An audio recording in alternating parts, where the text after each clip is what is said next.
Hello everyone, welcome to Bits and Pieces. It's time for a Lego review here.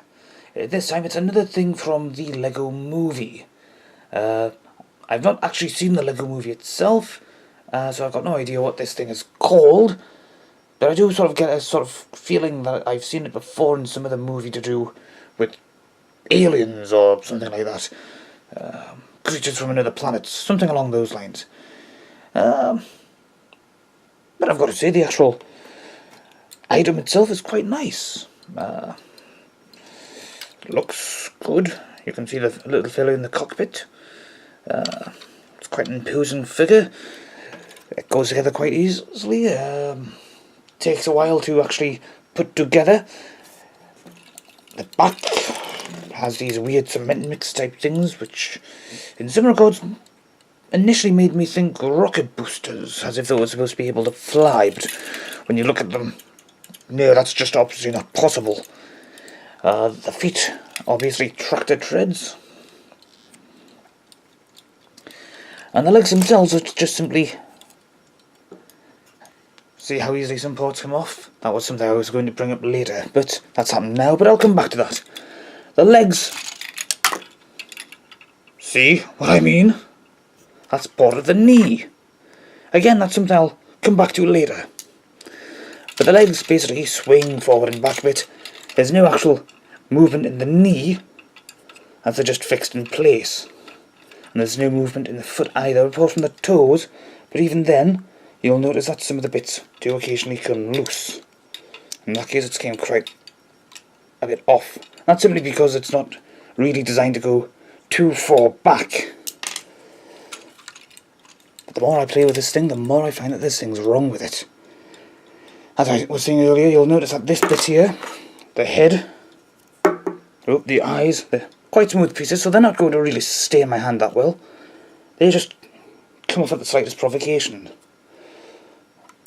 It goes back on easily enough, but again, it just comes off. They do come with plenty of spare pieces, so I've sort of made use of the spares in some regards. If you look at the chap in the cockpit there, notice that this does come up and open. You'll see that he's got two little handles here. Well, I've made use of one of the spares to put an extra antenna on. And the extra one of those, which is supposed to be here and here, I think, I'll just put on there, just for show, just make it look a bit more robotic. And you've got him in there, with all the other controls that I put in to the back. But you'll notice that things do tend to pop out a bit. But there's other bits and pieces, spare bits that I've just put in there, just for show. I don't know where that bit has gone. It's gone somewhere on the floor. But I'll look for that later. In the meantime, we have the fellow who's the main character in the movie. Hello! And here he's pulling a bit of an awkward face. Let's just try and move him a bit more central and get the focus to work a bit. He comes with two faces. His cheery face, which is a bit less likely to make you want to punch him in the face. Whereas this one, on the other hand, just sort of inspires you to not want to know him. The only other problem I've had with this thing is with the arms. It's got quite a good bit of articulation there. The shoulder bits, well, there for show. You can make them move up and out the way a bit. See what I mean? Yeah. The arms have a fair bit of movement. Each arm features a different tool. That's obviously a steamroller bit. The only problem with the arms themselves is when it comes to bending them at the elbow. You have this little piston here, which more sort of does everything it can to get in the way, so you don't get the full range of movement. More often than not, it just ends up pushing against each other and stops it from doing anything. And in some cases it can, if you move it too fast, pop everything right out of position. You know, that could have done with a bit more forethought, I think. But in itself, when you have it in place, it does look quite nice. It's not that steady on its legs. Okay? You'll notice that they are sort of bending in a little bit here. When you do put it down, even on a flat surface such as this, does tend to wobble a bit when you first put it down. Okay, but it sorts itself out.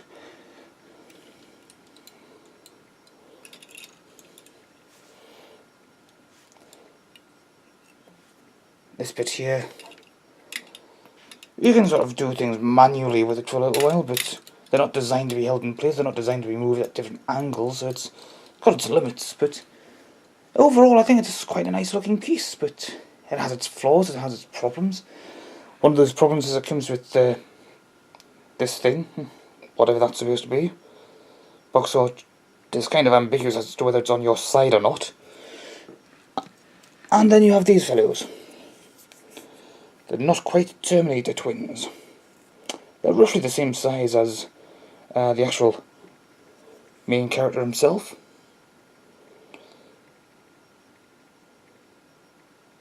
But it makes me wonder if they're supposed to be maybe fleshed up in some regards. Like I say, I haven't seen the movie, so I don't know. And the focus doesn't want to focus. There we go. They've got red eyes, they've got mechanical jaws, they've got suggestive eyebrows. Yes, I suppose we all know what these are actually based on. And I'll just throw them away and hopefully they won't be back. But like I said, little bits and pieces all over the place just keep falling off. Because it's not... It's like they've designed it and not bothered to test it much. I mean, one thing I would prefer is if it could actually have bendable knees, so you could have more poses, but if you did actually have it bendable knees, it would probably be even more unstable than it actually is. It's also a bit difficult to figure out just what this thing is made from. I'm assuming it's supposed to be a combination of 2 or 3 different pieces. Okay, we've got 2 different tractor bases, we've got these claws here. They're held together, they bounce back because of a rubber thing. And then you've got the steam roller bit over here. So it's presumably at least 3 different vehicles that all be merged together, possibly 4 if you've got 2 separate, say, cement mixers for example, and maybe 2 different wrecking ball type things. We're probably talking about 4 or 5, maybe 6 vehicles. And last time I heard of 6 different construction vehicles merging into one big robot, they were coloured green and were rather nasty.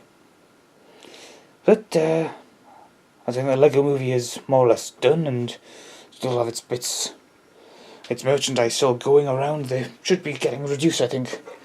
The place I picked this up off was a place called Smith's, and they were doing an offer where you got this little chap. So this is actually the 3rd one of him I've got now. It's a key ring, it's made of Lego pieces. They all seem to be glued together though. This is the interesting bit. He's got different faces. He's got the terrified face here, which is in this case because he's had his head snapped all the way back, and then he's got his happy face. You've got a full range of motion and everything that you'd expect. But none of these pieces actually detach, which I can pull as hard as I like, and that hand is not coming off. I can pull as hard as I like, the legs are staying in place, I can pull as hard as I like, the head is staying in place as well, as is the hairpiece.